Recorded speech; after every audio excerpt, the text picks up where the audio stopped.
matériel. Donc, il s'agira de mettre en place une politique graduelle jusqu'à couvrir le tout et s'assurer d'une bonne qualité. De, et tout ça mènera à un meilleur système de santé. Il faut comprendre qu'aujourd'hui, la technologie est très importante dans le système de santé. Un médecin qui n'a pas, qui ouvre son cabinet a besoin tout de suite d'un oxymètre de pouls, d'un stéthoscope, d'un moniteur qui va permettre de mesurer différents paramètres physiologiques, température, fréquence cardiaque, ces petites choses-là, assez rapidement, saturation en oxygène, bien sûr. Donc voilà. Donc l'ingénieur bio, alors comment c'est défini dans plusieurs pays? Il faut comprendre qu'il y a 2 personnes qualifiées qui doivent faire ces contrôles. Et ces contrôles doivent être réglementés. Donc il doit y avoir un décret. En général, c'est un décret. Hein. Un décret maintenance, ça s'appelle d'ailleurs, par exemple, en France, c'est sous la nomenclature. On parle de décret maintenance. Et ce décret doit être distribué dans les hôpitaux. Tout le monde doit être au courant de ça. Donc, c'est au niveau stratégique. Il y a un décret sur la maintenance qui est rédigé, bien sûr, par les experts et les juristes. Ensuite, ça descend jusqu'au niveau, on va dire, de ceux qui vont l'appliquer. Donc, l'ingénieur biomédical, lui, va se charger de faire le contrôle de tous les équipements qui n'émettent pas de rayons ionisants. Donc, les pompes à perfusion, le CG, le bistouri, qui utilisent du haut voltage, respirateur de REA, écho, autoclave, tous ces équipements-là sont contrôlés. Donc voilà, je ne vais pas rentrer dans chacune. J'ai les fiches, les manières de le faire, la procédure, voilà, mais ça va être trop long. Juste une introduction. Et le physicien médical, qui est une fonction très importante aussi, dont la formation n'existe pas encore de manière formelle au Sénégal et qui permet de contrôler, c'est lui qui est chargé de faire le contrôle des équipements qui émettent des rayons parce que c'est lui qui maîtrise cet aspect des radiations ionisantes et voilà, qui intègre et la radioprotection et d'autres applications. Bon, bref, je résume. Donc voilà, vous avez ici donc tout ce qui est scanner, mammographie, médecine nucléaire, et on voit tout de suite que les équipements radiogènes sont d'une importance capitale parce qu'ils définissent souvent le diagnostic, voire la thérapie. Et on a bien sûr quelques équipements auparavant qui sont très importants. On a les défibrillateurs, le respirateur d'anesthésie au bloc qui seront très importants à vérifier, les pompes à perfusion, s'assurer que leur pression est bonne, que le débit est bon, que le temps mesuré est bien, que les batteries fonctionnent bien, qu'elles peuvent, etc., etc., etc., etc. Donc, c'est des choses très importantes qui vont garantir le diagnostic à la fin et la thérapie. Donc voilà, je ne vais pas rentrer aussi dans trop de détails du management de la qualité, mais je pense que c'est une structure qui est assez réputée. Voilà, donc c'est au niveau stratégique jusqu'au niveau voilà, du contrôle qualité proprement dit, qui est réalisé effectivement par les experts de ce domaine, donc les ingénieurs biomédicaux et les physiciens médicaux.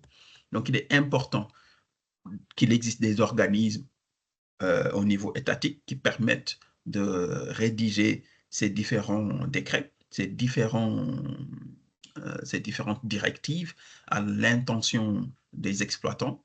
En France, vous aurez l'ANSM, l'Agence nationale de sécurité des dispositifs médicaux et des médicaments. Aux États-Unis, c'est l'FDA.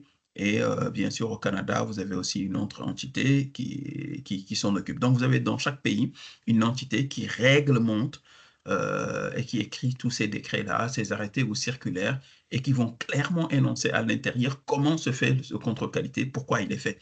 Donc voilà, par exemple ici, je prends l'arrêté qui concerne tout ce qui est imagerie médicale, en particulier, je pense que c'est pour le scanner, et il est dit ministère de solidarité de la santé. Bon, c'est différent au Sénégal, c'est le ministère de la santé et de l'action sociale. Et là, vous verrez qu'il y a un arrêté, par exemple, du 15 janvier 2019 qui fixe les dispositifs, les obligations d'assurance qualité en imagerie médicale. Et ensuite, vous aurez à la suite de ce circulaire, de ce décret, les éléments qui seront à vérifier obligatoirement. Alors, il faut savoir qu'en Afrique, donc dans le cadre de l'UMOA, il existe déjà des grosses... alors, il existe déjà des directives qui ont été données par l'UMOA et qui ont été transcrites par la loi sénégalaise. Cependant, la transcription n'a pas été vraiment effective voilà, d'un point de vue dans le système de santé hospitalier. Voilà, au Sénégal, on n'en est pas encore à l'effectivité de ces différents. Donc voilà, effectivement, il y a des grosses lignes sur l'obligation de contrôle qualité, mais sur les circulaires, les directives et comment le réaliser, il y a encore il y a un gap.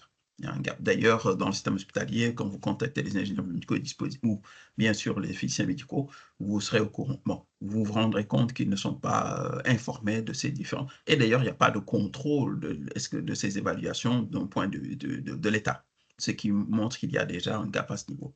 Donc, il faut qu'on aille dans ce sens. Voilà, ça c'est encore juste pour vous indiquer où est-ce que vous pouvez trouver, par exemple, pour s'informer hein, en France de comment obtenir, par exemple, la décision ministérielle qui fixe les modalités de contrôle des scanners, par exemple, des scanners tomodensitométriques. Bon, c'est juste voilà, c'est le lien là, vous pouvez y aller consulter. Je fais vite parce qu'en général, voilà, sur YouTube, faut pas trop aller, j'évite de faire des vidéos qui sont longues, c'est juste introductif.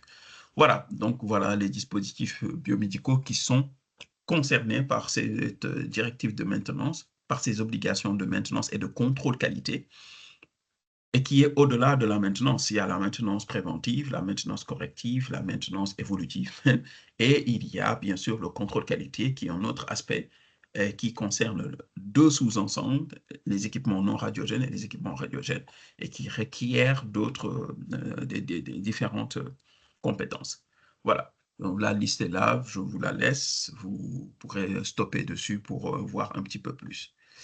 Voilà, je vous remercie. Voilà, bien sûr, il y a là les équipements de contrôle et de mesure d'essai qui vont permettre de mesurer ça, mais là, ça devient un peu plus technique.